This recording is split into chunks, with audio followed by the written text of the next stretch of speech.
eu tenho sido muito procurado por casais, não apenas aqui da igreja. Aliás, eu não sei se eu fico contente ou se eu fico preocupado, porque são pouquíssimos os casais da igreja que têm procurado aconselhamento, que têm pedido oração, têm procurado uma ajuda pastoral. Isso pode ser uma coisa muito boa, sinal de que está tudo muito bem lá em casa, ou pode ser uma coisa preocupante, quando ou a gente não tem coragem de expor as nossas dificuldades, de contar as nossas dores, ou a gente é tímido por alguma razão. Então eu quero crer que é porque Deus tem abençoado a nossa casa e a gente não tem muita coisa para trazer, não tem um conselho que a gente precise receber para a nossa família, ok? E numa das conversas com casais que têm me procurado semanalmente, algo chamou muito a minha atenção, e confesso que bateu lá dentro do meu coração. Eu estava ouvindo um casal, e dentre as dificuldades e as demandas que esse casal tem vivido como família, não apenas marido e esposa, mas também com os filhos, a esposa, eu não tenho que expor o que estava acontecendo e nem escancarar aqui quais são as dificuldades das pessoas, mas algo só que eu quero compartilhar, porque falou fundo ao meu coração, uma pergunta que a esposa fez ao marido, considerando algumas atitudes que aquele marido estava tomando. A esposa olhou para o marido, assim, lá eu tenho, na minha sala, eu tenho um sofá maior, que cabe em 2 pessoas, e 2 sofás individuais, pequenos. E aí quando eu venho para atender casal, eu sento no sofá maior sozinho e coloco o marido num sofá pequeno e a esposa no outro sofá, e tem uma mesinha entre eles. E aí uma vez perguntaram, por que a gente está aqui e você que está no grandão? Eu falo que se vocês pudessem sentar no grandão, não tinha motivo para vocês estarem aqui. E outra coisa, porque se vocês se pegarem, não dá para eu apartar, né? Então tem que ter uma separação entre ambos. E a esposa olhou para o marido e fez a seguinte pergunta para ele: será que Jesus, ele está aplaudindo isso que você está fazendo? Será que Jesus está batendo palma para você quando ele percebe as suas atitudes?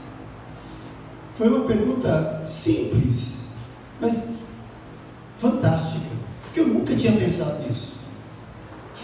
E confesso que por um tempo eles ficaram 50 minutos conversando comigo, mas por alguns segundos ali, 30 segundos mais ou menos, eu deixei de ouvir o que eles estavam falando, foi como se distanciasse e eu tivesse colocado um mudo lá no controle, e um monte de coisa passou pela minha cabeça. E eu comecei a pensar em sérias coisas e perguntando assim: meu Deus do céu, será que o Senhor está aplaudindo as coisas que eu tenho feito também? Será que o Senhor está batendo palma para as coisas que eu tenho feito, principalmente na minha relação com a minha esposa e na minha relação com os meus filhos, na minha relação familiar? Quero deixar essa pergunta inicial para a gente pensar. O Senhor Jesus, ele bate palmas para todas as nossas atitudes, principalmente no nosso relacionamento conjugal e no nosso relacionamento com os nossos filhos. E aí, essa pergunta despertou várias coisas em mim, e eu olho para esse hino e eu gosto muito dessa versão. Gosto muito da versão do nosso hinário também, mas eu acho que o coro da versão do nosso hinário perde de 10-0 para esse coro aqui. Porque esse aqui diz: eu aqui com Jesus, a vergonha, isso é uma estrofe na verdade, né? A vergonha da cruz quero sempre levar e sofrer. E depois o coro: eu amo essa mensagem, até morrer eu a vou proclamar. Nós carregamos a vergonha da cruz conosco Sofremos quando percebemos que a cruz, ela envergonhou o nosso Senhor Jesus, porque era o destino das piores pessoas, era um lugar reservado para aquelas gente que era considerada escória da sociedade, os piores bandidos, as pessoas desprezíveis, e Jesus estava lá. Não haveria motivo maior de vergonha do que estar naquela cruz. E Ele fez isso pela nossa salvação. Nós sempre refletimos, pensamos e carregamos com a gente esse sentimento, a vergonha da cruz, ou as nossas atitudes envergonham a cruz. Se Jesus não pode bater palmas para algumas das minhas atitudes, logo essas atitudes, se percebidas, se escancaradas, elas haverão de envergonhar aquilo que Ele fez por mim lá na cruz, essa mensagem. E sendo assim, eu queria dar uma pausa nas nossas reflexões sobre Romanos. Faço isso hoje e dou liberdade ao pastor Everson para fazer isso, se ele quiser, na semana que vem também, considerando que o mês de maio é o mês da família. E tem tantas coisas que envolvem a nossa casa, envolvem a nossa família. Como eu disse no início do culto, e na hora da oração, eu particularmente entendo, decepção e frustração como duas coisas que acontecem com a gente o tempo todo. Eu particularmente, Marco Antônio, eu classifico assim: frustração é algo que vem de dentro, é de mim mesmo. Eu me frustro com sonhos não realizados quando eu percebo que não fiz tudo o que tinha que fazer para realizar aqueles sonhos. Eu me frustro com os fracassos quando eu sei que fracassei, porque não dei o meu melhor, porque não fui responsável. Aí eu me frustro. Então frustração é algo que vem de dentro, e decepção é algo que vem de fora. Eu me decepciono e também decepciono as outras pessoas, e entendo também que decepção só existe onde há amor, onde há afeto, onde há sentimento. Eu não me decepciono com os políticos do nosso país, eu me entristeço, sinto até raiva às vezes de alguns deles, mas não tenho por que me decepcionar com gente que não conquistou meu coração, com gente que nem sabe meu nome, que nem sabe da minha existência. Então eu me entristeço, oro por eles, oro mesmo desejando que eles se convertam. Confesso que já desejei que alguns deles não fossem eleitos, e até coisa pior, mas oro para que Deus me ajude a desejar sempre o melhor para eles. Mas não há afeto, porque afeto é algo a ser construído, e o afeto, quando ele é muito bem construído, tendo respeito como base, ele vai gerar o amor dos corações. Então não é amor que gera respeito, não é amor que gera afeto, tudo isso psique, opinião minha. Quando nós respeitamos, quando o afeto ele acontece no dia a dia, o amor também vai acontecendo, ok?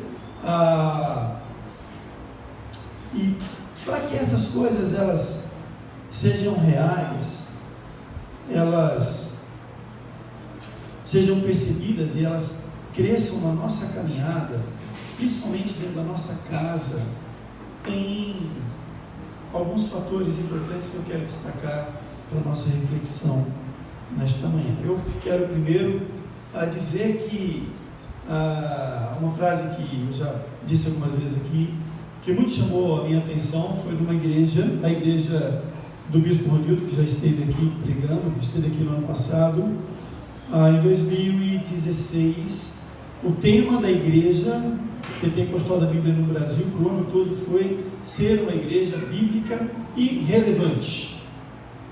Eu acho que essa vida bíblica e relevante se elas começam dentro da nossa casa, dentro do nosso lar, a igreja será grandemente abençoada também. E o que é relevante? Relevante é um adjetivo de dois gêneros, que refere-se ao que é importante, o que tem importância e relevância, ao que se destaca ou que é indispensável. A palavra relevante define algo que possui relevo, ou seja, que tem ou merece destaque, como por exemplo um momento histórico marcante, ou uma personagem que deve ser uma personalidade que deve ser lembrada e colocada em protagonismo por causa da sua importância. Então, relevante é algo importante, saliente, valioso, indispensável, precioso, profundo, marcante, pertinente. Relevante é algo que deixa a sua marca na história de maneira significativa. Ok? Vida cristã em família. É possível dividir o meu eu de maneira que eu seja relevante apenas em uma dessas áreas? É possível ser relevante apenas na igreja, na caminhada cristã, e não ser na família? É possível ser relevante apenas em casa e não ser na vida cristã, nessa caminhada cristã? Provavelmente não. A relevância do crente está na sua imagem, na roupa que ele usa, na função que ele ocupa, se manifesta de acordo com o ambiente em que ele está, ou está na essência do seu ser. Nós falaremos um pouco de vida cristã em família. É preciso cindir, é possível cindir, dividir quem sou de maneira que a relevância seja percebida apenas em uma dessas áreas. Então, eu gostaria de nortear nossa reflexão a partir de 3 conceitos e localizá-los na vida cristã e família. Preste atenção, 3 conceitos. E eu preciso ser rápido na nossa reflexão hoje.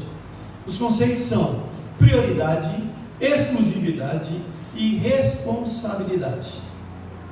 Ok? Já falamos sobre isso aqui outras vezes. O que é prioridade? O que é exclusividade? E o que é responsabilidade? Será que a gente consegue definir e separar essas coisas?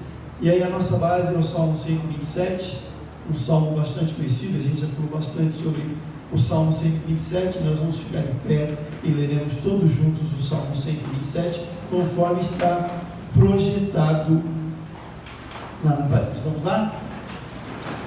Se o Senhor não edificar a casa, em vão trabalham os que edificam. Se o Senhor não guardar a cidade, em vão vigia a sentinela. Inútil vos será levantar de madrugada, repousar tarde, comer o pão que penosamente granjeastes, aos seus amados ele dá enquanto dorme. Herança do Senhor são os filhos, o fruto do ventre seu galardão. Como flechas na mão do guerreiro, assim os filhos da mocidade. Feliz o homem que enche deles a sua aljava, não será envergonhado quando pleitear com os inimigos à porta. Podem assentar. Este salmo é um bom guia para o homem que deseja ser relevante na vida cristã e familiar. Quero repetir algumas coisas que já ofereci à igreja como reflexão a partir desse salmo. Então vamos lá, algumas considerações.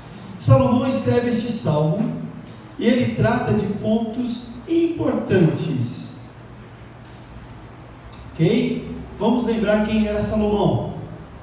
Salomão era filho de Davi. Filho de Davi com quem? Com Betseba. Quem era Betseba? A mulher do adultério de Davi. Ok? De todo aquele plano terrível, diabólico, que Davi, junto com Joabe, eles criaram para que Davi não fosse percebido como culpado pela gravidez de Betseba. Ele adulterou e depois ele ainda planejou a morte do marido de Betseba.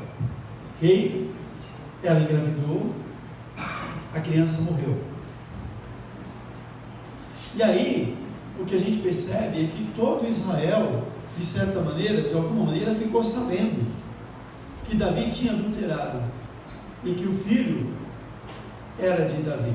A gente vê isso depois nas circunstâncias que envolvem todo o reinado de Davi, até quando ele foge de Absalão, seu filho, aos conselhos que são dados a Absalão.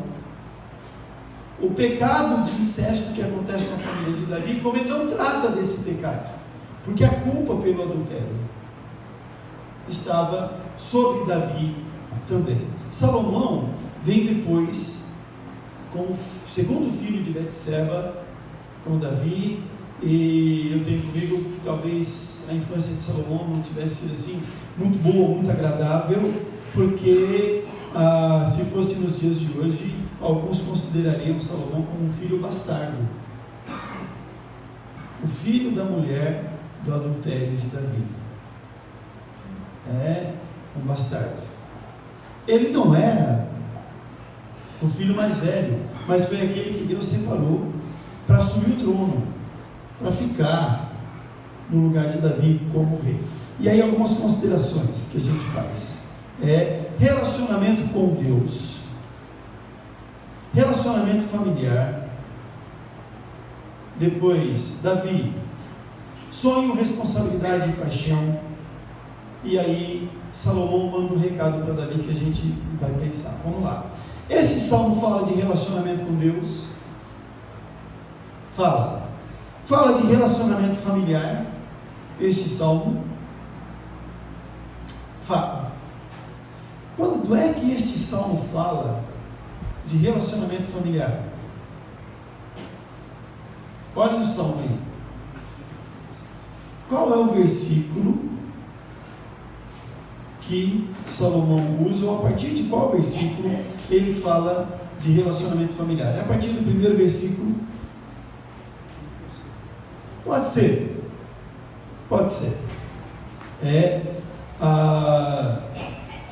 Mas a gente usa esse salmo para casamento, para fazer uma série de reflexões.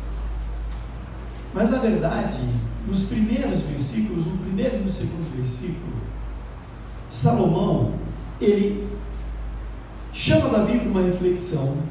Ele escreve esse salmo, no meu entendimento, para mandar um recado também para o seu pai Davi, e como mensagem para a nação de Israel e para todos nós que estamos aqui hoje. Ele vai falar sobre família, mas para introduzir o tema, tem outras coisas importantes que Salomão fala para Davi e também para todos nós, que precisam ser consideradas. Davi tinha um sonho. Qual era o sonho de Davi? Que ele fala o tempo todo. Construir o quê? Um templo para Deus, uma casa para Deus. Davi também tinha uma grande responsabilidade. Sabe qual era a responsabilidade de Davi? A segurança de Israel, cuidar de Israel, cuidar dos muros de Jerusalém. Toda a cidade, ela precisava ter muros. Os muros eram fortes, eram altos. Para que serviam os muros? Para evitar que eles fossem pegos de surpresa pelo inimigo, para que o inimigo não conseguisse entrar na cidade para atacá-los. Os muros tinham um portão para entrar e tinham pequenas fendas entre eles, que era possível passar apenas um homem em pé, que eram chamadas de agulha. E aí é por isso que Jesus vai dizer que é mais fácil um camelo passar pelo fundo de uma agulha do que um rico entrar no céu, porque só dava para um homem passar de pé ali. O soldado não poderia passar ali com o seu cavalo ou com o seu camelo. Então o inimigo tinha que descer do camelo, descer do cavalo, e tinha que passar apertadinho pela agulha. Logo, o exército de Israel não permitiria que isso acontecesse. E Davi era extremamente preocupado com essa segurança de Jerusalém, a sua cidade preferida. E Davi também tinha uma grande paixão. Ele era apaixonado pelo reinado de Israel. Eu acho que Davi era daqueles reis. Bom, no começo do reinado de Davi, ele saía para todas as batalhas, e ele ia lá na frente da batalha. Era o soldado mais corajoso, mesmo depois de ser rei. Quando ele foi ficando mais velho, um pouco mais arrogante, num determinado momento ele pensou: bom, eu sou o cara, eu não preciso mais sair para a batalha, eu posso ficar aqui. Na primeira vez que ele ficou, na primeira vez que ele não saiu para a batalha, na primeira vez que ele foi irresponsável para com Israel, ele ficou no palácio, viu a Betseba tomando banho e teve relações sexuais com ela, cometeu adultério. Na primeira vez que ele deixou de ser o Davi que todo mundo conhecia, ele pecou contra Deus. Ele, muito provavelmente, apaixonado por Israel como era, trabalhava incansavelmente. Projetos, cuidado, ele devia saber tudo o que acontecia em Jerusalém, todas as dificuldades, todos os buracos que tinham na rua, os lugares que precisavam ser tratados e cuidados. Era um exemplo de rei, e é um exemplo de rei até hoje, principalmente para a nação de Israel. Então Davi, ele tinha um grande sonho, construir uma casa para Deus. Ele tinha uma responsabilidade, a segurança de Israel, e ele era apaixonado por aquilo que ele fazia. Ele amava o seu trabalho. Ser rei para ele era um privilégio, mas também era aquilo que ele mais gostava de fazer, provavelmente. E aí, Salomão manda um recado para Davi: você tem um sonho, você tem uma responsabilidade e você tem uma paixão. E como é que ele manda esse recado?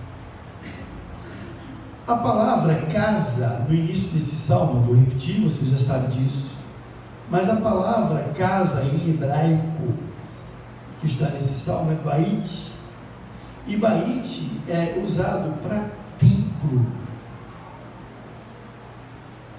Se é casa de Deus, é o lugar onde Deus habita.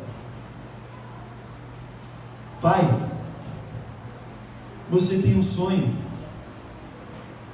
você quer muito construir uma casa para Deus.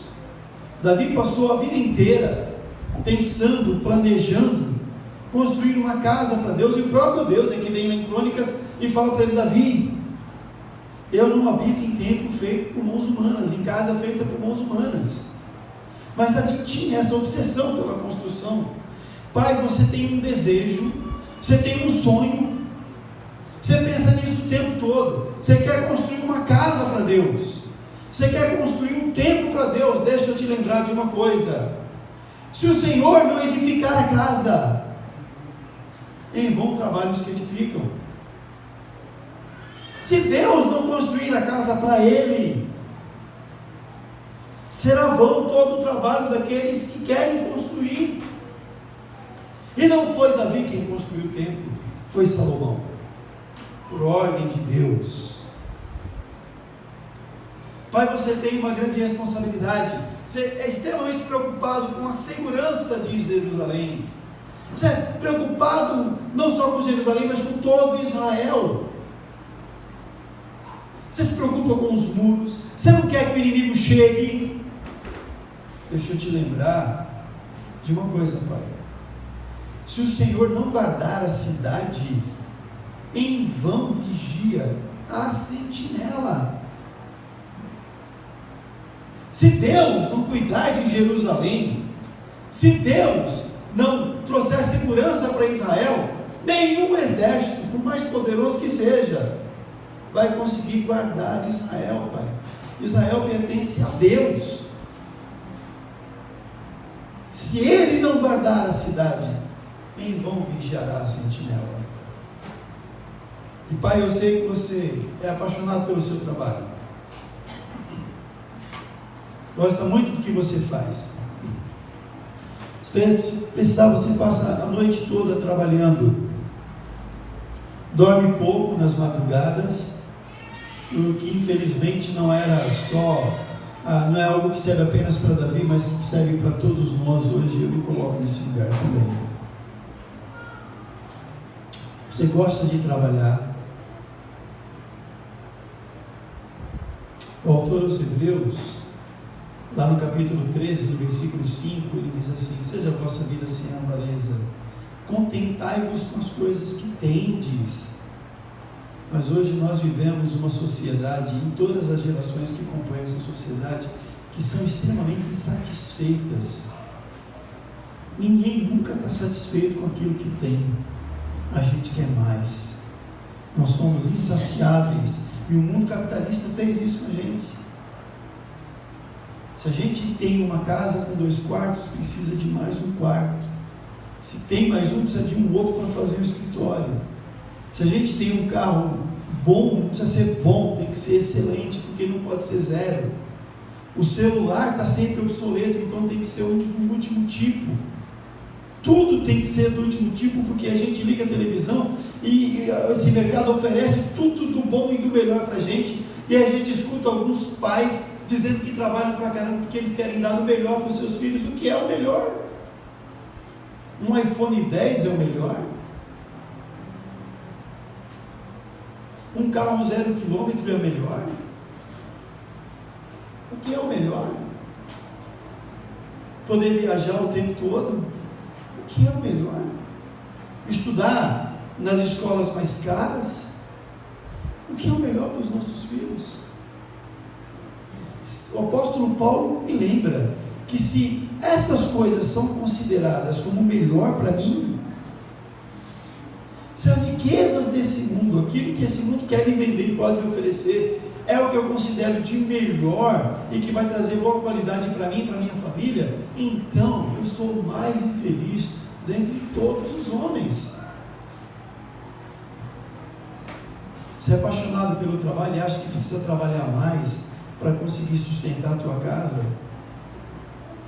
Deixa eu te lembrar uma coisa, pai.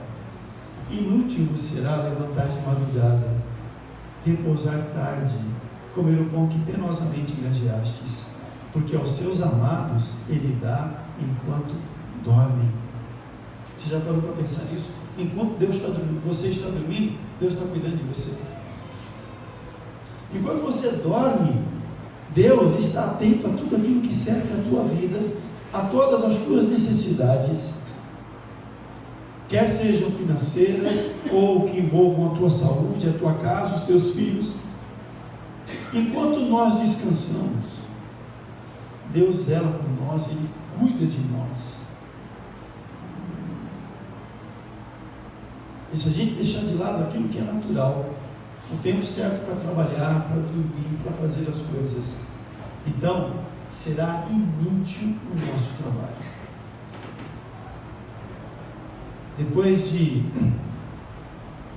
lembrar essas coisas a Davi, aí Salomão diz assim: você tem família. Versículo 3: herança do Senhor são os filhos, fruto do ventre o seu galardão. Os muros da cidade você precisa guardar, e você precisa construir os muros para que ela seja segura. Você quer um tempo para Deus, você vai precisar construir, você vai ter que colocar a mão no bolso, você vai ter que gastar. O trabalho você tem que ir atrás, você tem que estar lá, você tem o seu esforço para conseguir alguma coisa, para conseguir trabalhar, para ser promovido, para poder ter um salário no final do mês. Todas essas coisas dependem da tua vontade, do teu esforço.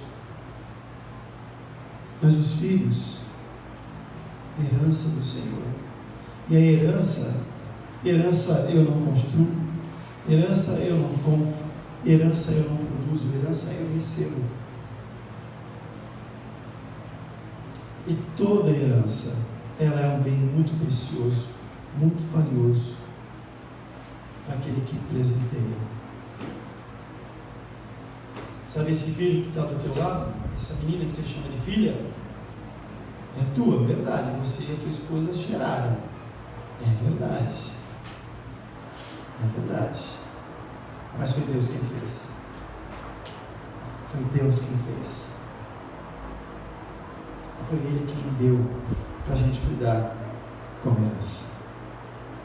Quais os perigos que nos cercam e podem pôr em risco essa vida cristã e familiar e essa vida cristã em família?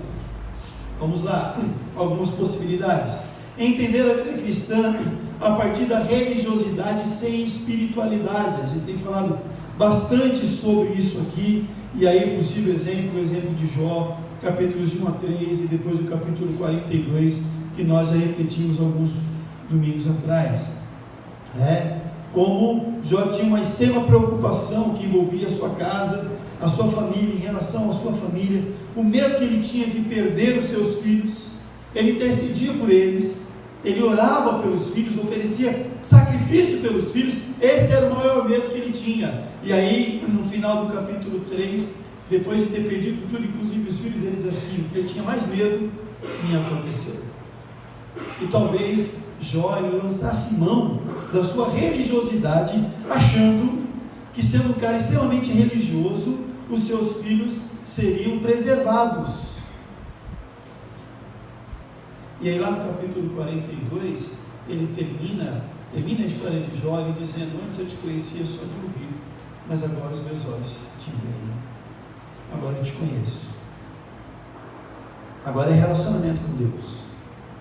Agora não é religiosidade que vem como herança familiar ou como oferta de um amigo, o início da vida, da caminhada cristã. Não, agora é espiritualidade, é relacionamento com Deus. Talvez Jó pudesse pensar assim: aquelas coisas que eu perdi, inclusive os meus filhos, eu perdi, eu morria de medo de perder e perdi. Hoje eu sei que eu perdi porque não eram meus, porque eram Deus. E o Senhor é quem é dono de todas essas coisas. Eu perdi os filhos, mas os filhos não eram meus. Eu perdi nessa existência, mas eles pertencem ao Senhor. Logo, tudo é teu.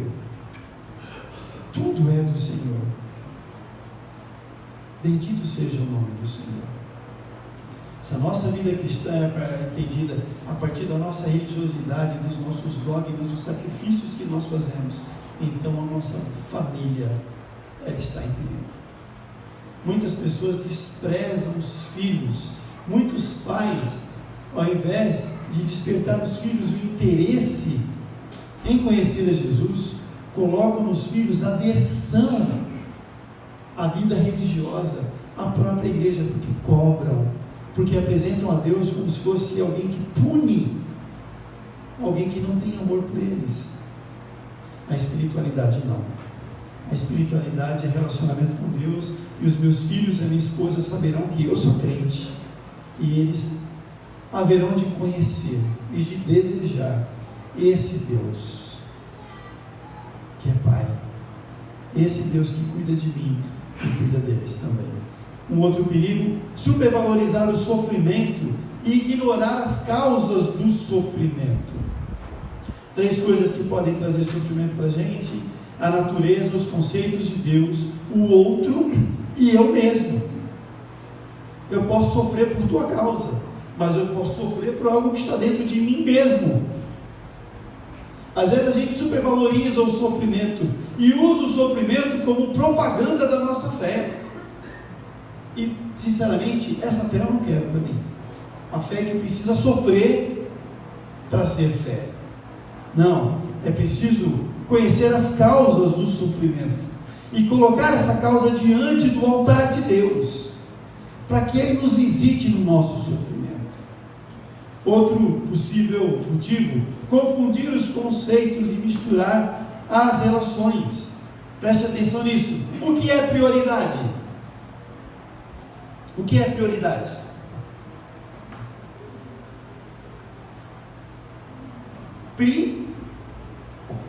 De primeiro, está na frente, ok? Então, prioridade são aquelas coisas que a gente faz dentro de uma hierarquia, a gente faz uma lista e coloca lá. Existe uma pirâmide feita por um cara chamado Maslow, que é a pirâmide das necessidades, das prioridades humanas, que ela muda com o tempo. Às vezes está no topo da lista segurança, às vezes alimento. Isso vai mudando conforme o tempo, de acordo com as circunstâncias que movem a sociedade. Nós temos as nossas prioridades. E o que é exclusividade?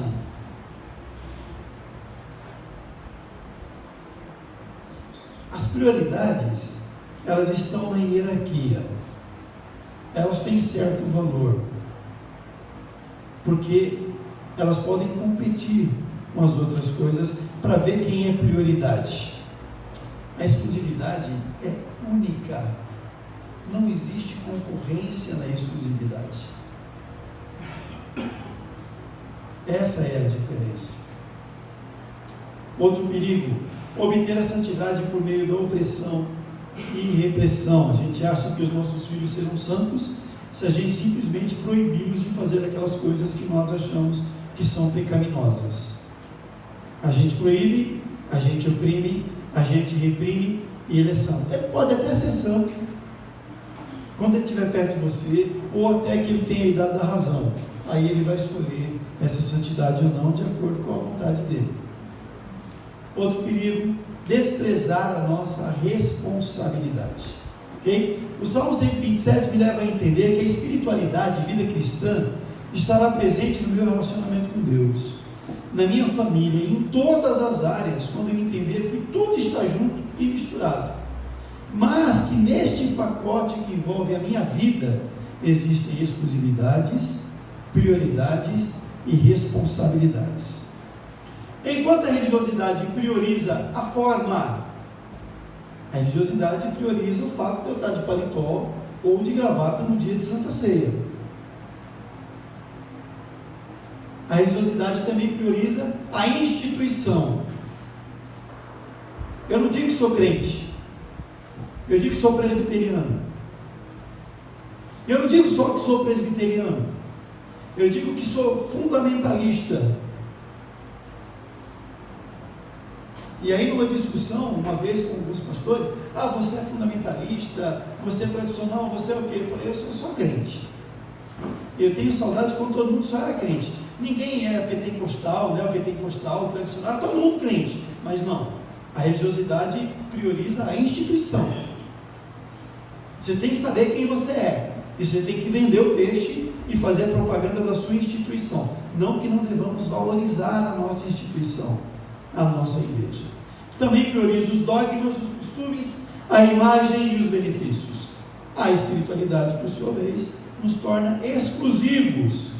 1 Pedro 2,9, o que é que diz lá? Vós, porém, sois raça eleita, sacerdócio real, nação santa, povo de propriedade exclusiva de Deus. Nós somos únicos, exclusivos. A prioridade estabelece a espiritualidade estabelece prioridades, pensando na vida cristã.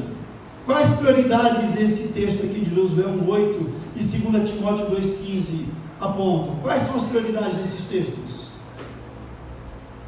1 Josué 1,8: medita neste livro da lei.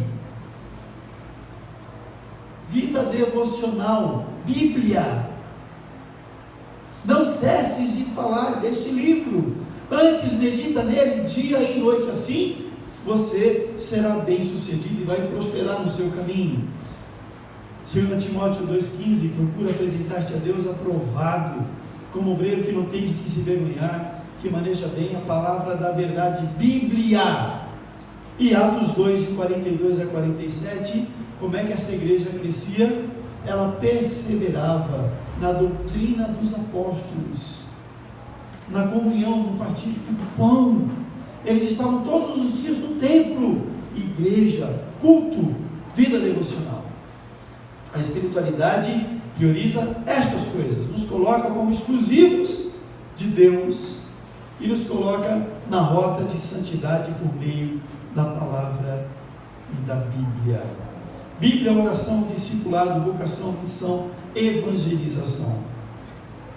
A espiritualidade me torna crente também em casa, ou não?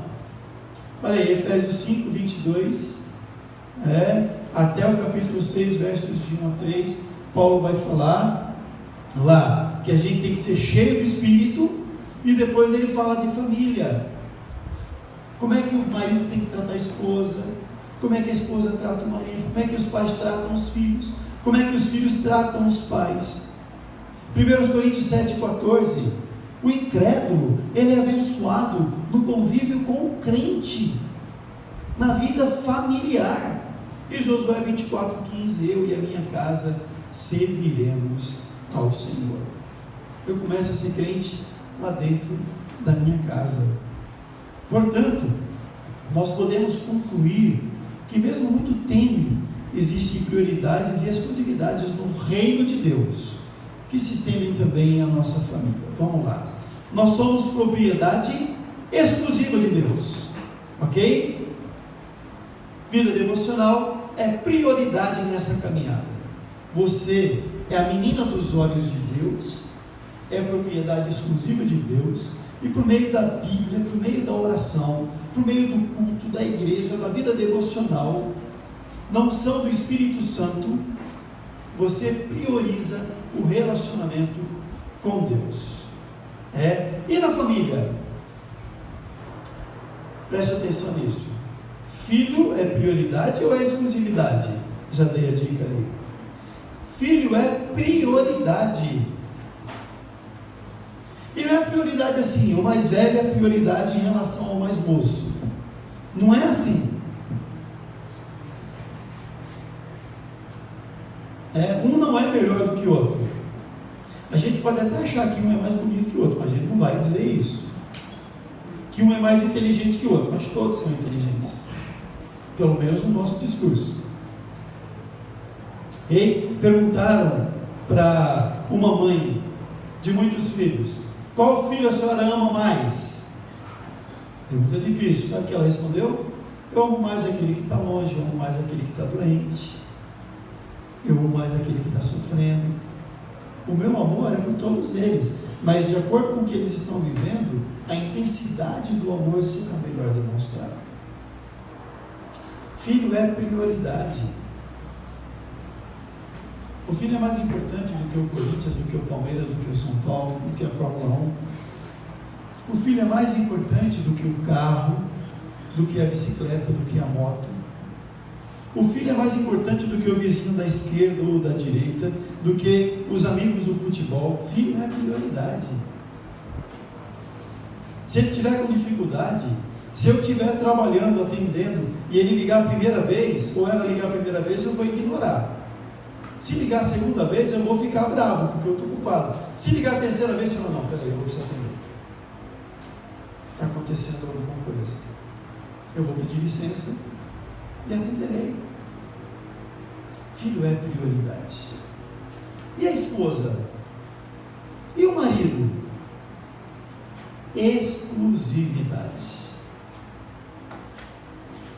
Quantas vezes a mulher precisa ligar para eu atender o celular se eu estiver lá no trabalho? Uma vez só, no primeiro toque. E não é por medo, não. É porque ela é exclusividade. Ele é exclusividade.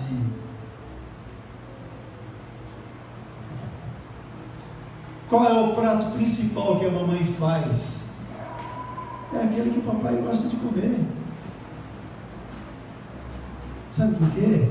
Porque ele é exclusividade. Você não fez um juramento de até que a morte nos separe com seus filhos, mas fez com teu marido, fez com tua esposa. Exclusividade. E quando a gente entende isso, porque os amores são diferentes também. O amor que você tem para oferecer para os teus filhos não é o mesmo amor que você tem para oferecer para o teu marido. Não é. Se são amores diferentes, e se um é prioridade e o outro é exclusividade, não há conflito. O marido não precisa ter ciúmes dos filhos, porque tem homem que morre de ciúmes dos filhos, não precisa. A tua mulher não ama o teu filho, a tua filha mais do que ama você. é diferente o amor, é outro tipo de amor, não se compara. O que ela tem para você, ela não vai dar para mais ninguém, não vai dar para os filhos e para mais ninguém, é para você, porque você é exclusividade. Aí chega em casa, você vai olhar para ela com os olhinhos assim, e vai perguntar se é verdade. E olha que coisa interessante, nós somos propriedade exclusiva de Deus. A exclusividade, ela está ligada no nosso relacionamento com Deus, e o cônjuge é exclusividade. Como é que a Bíblia trata do relacionamento de Jesus com a sua igreja? Para a gente entender a importância desse relacionamento.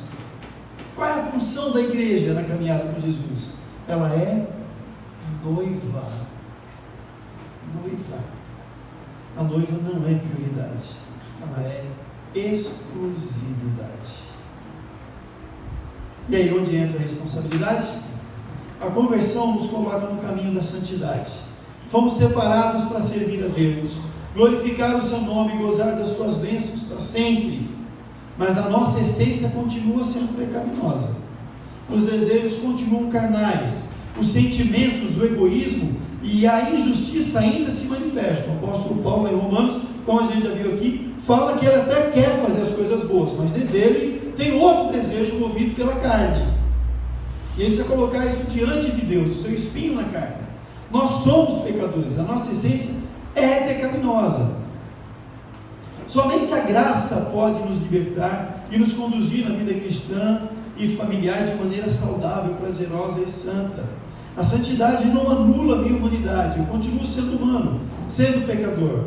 A primeira ação da graça em nós, no processo de santidade, é a consciência da nossa responsabilidade. A responsabilidade é a consciência de quem somos diante de Deus, que pode nos fazer vencer as tentações da carne. Então, eu serei fiel à minha esposa, não vou trair a minha esposa, não ferirei o meu próximo, não desobedecerei os mandamentos da palavra, não porque eu não deseje, porque eu sou tentado, eu sou um ser humano, a minha essência é pecaminosa. Então eu não vou deixar de fazer as coisas, eu não vou deixar de ferir os meus filhos, não porque desejo, porque às vezes até tenho vontade de jogar no 7º andar do prédio, de torcer o pescoço, mas não é por isso, é porque eu sou responsável em amar a Deus, minha família e meu próximo, e só conseguirei porque o Espírito Santo de Deus habita em mim. Se você não consegue vencer os desejos da tua carne, se você acha que não consegue vencer a tentação de trair a tua mulher, de trair o teu marido, de cometer algum pecado, porque você até tem motivos humanos para fazer isso, então faça pela responsabilidade que você tem como crente. Esse é o primeiro passo da santidade na vida do cristão, nos tornar responsáveis diante de Deus, diante da nossa família, diante da igreja e diante da sociedade. Vamos orar. Deus, nos ajude a sermos responsáveis e a entender a ordem das coisas. Nos ajude, Senhor, a priorizar aquilo que é mais importante e tratar como exclusividade aquilo que é único, principalmente na nossa casa, na nossa relação familiar. E que isso se estenda também à nossa vida espiritual, à igreja, à comunidade de fé, ao trabalho, aos amigos, à sociedade onde nós estamos. Ajuda-nos a perceber o valor exato de cada coisa, Senhor, da nossa vida contigo, daquilo que o Senhor fez por nós e da nossa vida familiar. Visita o nosso coração, perdoe os nossos pecados e especialmente nessa manhã abençoe a nossa casa, Pai, e nos ajude a tratar os nossos cônjuges como exclusividade, assim como o Senhor trata a sua igreja como noiva de Cristo. Nos ajude a olhar para os nossos filhos como herança, como bênção, como prioridade, assim como o Senhor tem feito, Pai, com aqueles que o Senhor escolheu e tem abençoado, Senhor. Nos ajude a sermos responsáveis por aqueles que nos cativam e que nós também cativamos, como presente do Senhor para as nossas vidas. E assim que a luz de Cristo brilhe por meio de nós e o nosso testemunho seja instrumento do Senhor para abençoar outras famílias também, para abençoar aqueles que ainda não te conhecem. Obrigado, Senhor, pela mesa da ceia, pelo sacrifício de Jesus, por aquilo que este sacrifício representa, por aquilo que esta mesa representa, Pai.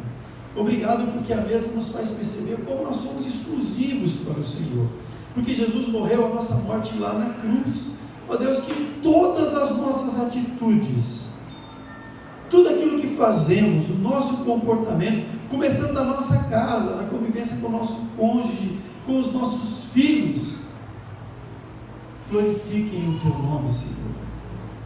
Não envergonhem o Teu Evangelho, Senhor. Sejam motivo de bênção para aqueles que nos conhecem, principalmente para a nossa casa, Senhor. Em nome de Jesus. Obrigado, Senhor, por esse tempo tão precioso. Obrigado pela Tua palavra, por fazer parte da família da fé e pela família que o Senhor nos deu. Em nome de Jesus.